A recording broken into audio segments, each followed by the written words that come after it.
Katastrofa su crnata sliva. Berba vo pijanečki od kraj koje je najgolem proizvoditelj Novo Ovošjevo region od godinava može i da nema. Sливите на нула. Измрзна, а? Не стане таа година. Таа година, да. Таа година мисля, конечно не измрзна, а така си беше.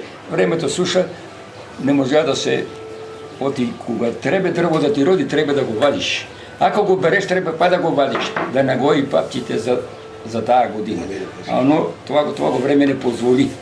I ni crteja ne zavraza, javovi se ostaнаат цртоци. На големи штети укажуваат и од комбинатот Рудине, но таму се надеваат дека сепак барем нешто ќе можат да наберат. Сливата оваа година е со 30% приноси, бидејќи кај сливата порано цветаше и измрзнувањето е поголемо отколку кај вишната. Ова е втора последователно тешка година за производителите на црна слива. Лани имаше голем род на сливата, но немаше откуп, па голем дел од родот заврши на буниште, а она што се продаде се даде речи си за џабе.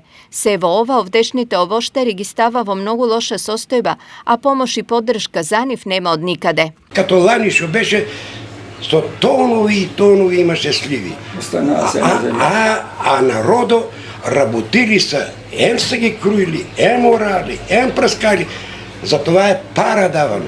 Никој ништо не преземува мерки. Вообичаено во регионот на Пијанец и Малешевијата годишно се берат околу 4000 тони црни сливи, но годинава ќе биде добро ако се наберат и 400 тони.